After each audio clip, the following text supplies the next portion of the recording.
तो चलिए अब बेटा हम स्टार्ट करते हैं economic activities by men and women.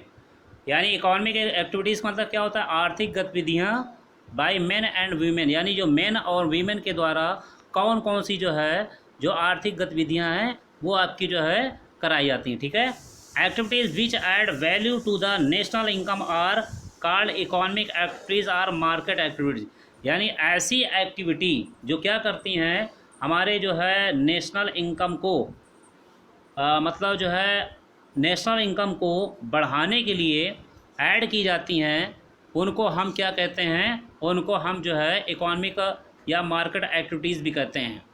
अब ये जो आपकी इकोनॉमिक एक्टिविटीज़ हैं जिनसे हमारी जो नेशनल इनकम है वो आपकी इम्प्रूव होती है या फिर इंक्रीज होती है, कौन कौन सी है, they are classified into 3 sectors.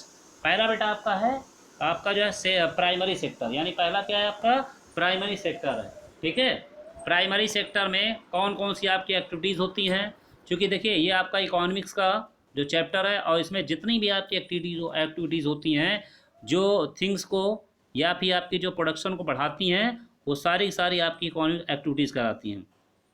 तो पहला आपका प्राइमरी सेक्टर है। ठीक है, प्राइमरी सेक्टर में क्या कौन कौन सी एक्टिविटीज़ आती हैं, all activities which harvest or extract natural products from the earth or natural resources are classified in this category.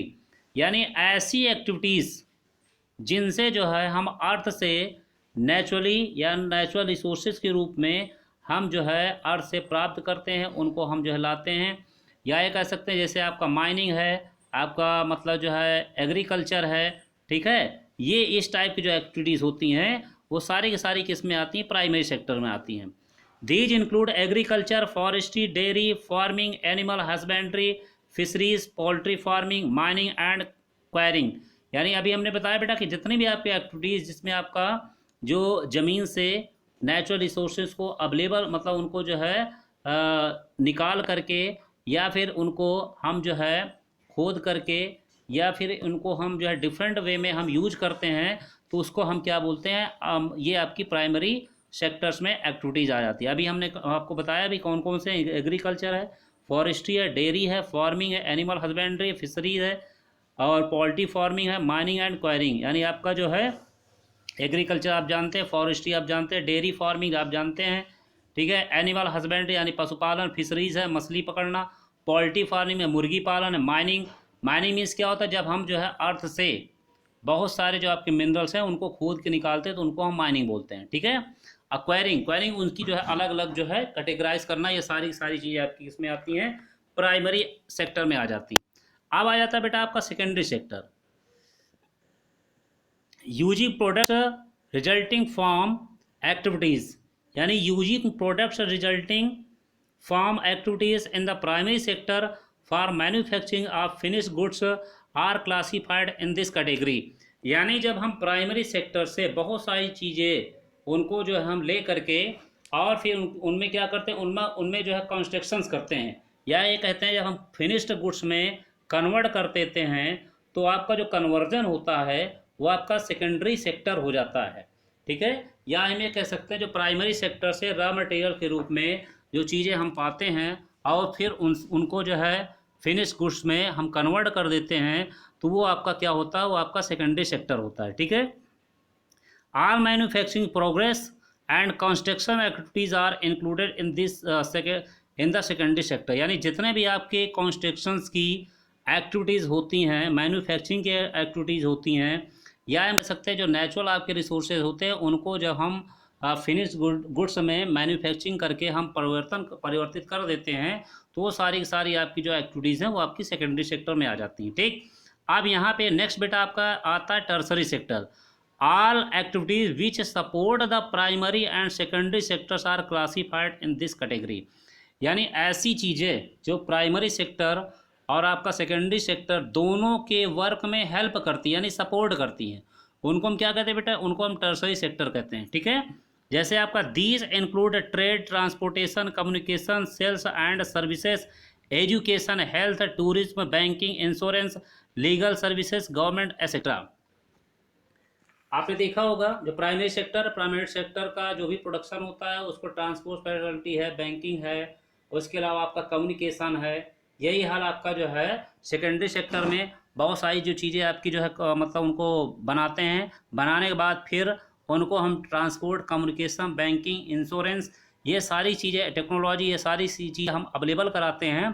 तो ऐसा सेक्टर जो प्राइमरी और सेकेंडरी बोथ की जो है हेल्प करता है, उसे हम क्या कहते हैं, टर्सरी सेक्टर्स कहते हैं। ठीक है। अब economic activities has two parts.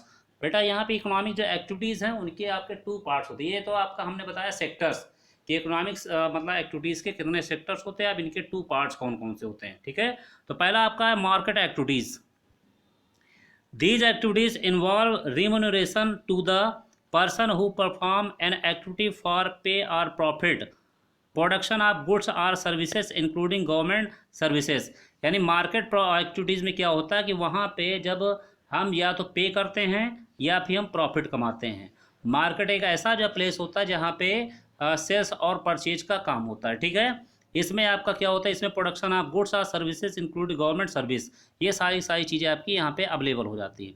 अब दूसरा आपका non market activities. These activities are not paid as production of these activities is for self consumptions और सेल्फ यूज़ और अदर नॉन रिम्यूनरेटिव एक्टिविटीज़। यानी ऐसी एक्टिविटीज़ जिसका हम जो है मार्केट में जा करके उसका प्रोडक्शन नहीं करते या उस प्रोडक्शन को हम अपने लिए यूज करते हैं, वो आपका नॉन मार्केट एक्टिविटीज़ हो जाता है। यानी जिस चीज़ को हम मार्केट में बेचने के लिए हम प्रोडक्शन नहीं करते हैं, वो सारी की सारी चीज़ें आपकी क्या होती हैं, वो आपकी जो है नॉन मार्केट एक्टिविटीज़ हो जाती हैं। ठीक है। For example women doing domestic work, जैसे महिलाएं हैं वो अपना घरेलू काम करती हैं तो उसको कोई भी पेमेंट नहीं मिलती या उसको कुछ भी पेमेंट नहीं किया जाता है।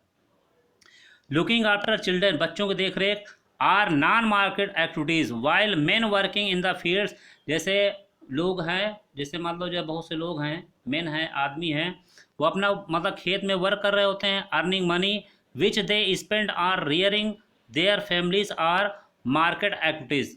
देखिए जब वही कोई व्यक्ति अगर वो क्या करता है, बाहर जाके कमाता है और कमाने के बाद फिर उससे अपनी जो है फैमिली मतलब को सर्वाइव कराता है, तो वो आपका जो है मार्केट एक्टिविटीज़ होती हैं।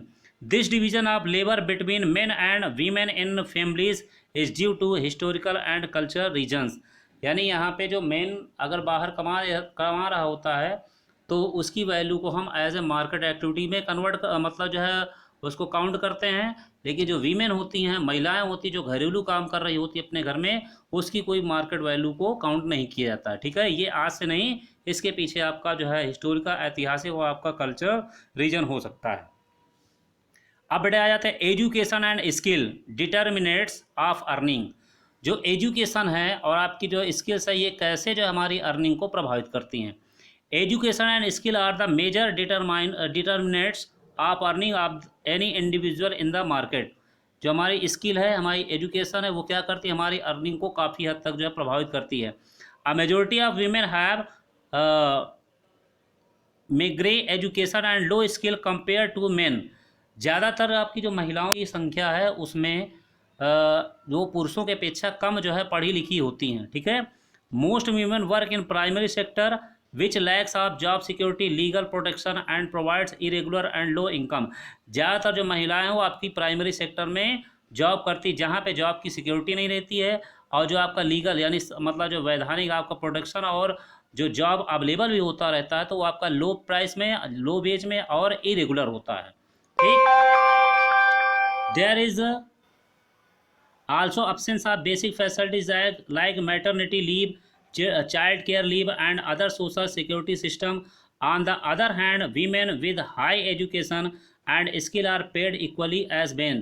यानी जो महिलाएं पढ़ी लिखी नहीं रहती हैं वो ज़्यादातर आपका प्राइमरी सेक्टर में, प्राइमरी जो आपका जो सेक्टर होता है उसमें वर्क कर रही होती हैं, उनको जो बहुत सारी जो है बेसिक फैसिलिटीज़ हैं वो भी अवेलेबल नहीं होती। लेकिन वहीं पे जो महिलाएं एजुकेटेड होती हैं, स्किल्स होती हैं, उनको जो है पुरुषों के समान पेमेंट मतलब मिलती है। Among the organise sector teaching and medium attract the women most. हालांकि इसी प्रकार जो आपका एमंग से जो ऑर्गेनाइज सेक्टर है और ऑर्गेनाइज सेक्टर के अलावा कुछ आपको जो टीचिंग जो मतलब जो सेक्टर हैं वो क्या करते हैं, वो ज़्यादातर महिलाओं को अपनी ओर अट्रैक्ट करते हैं।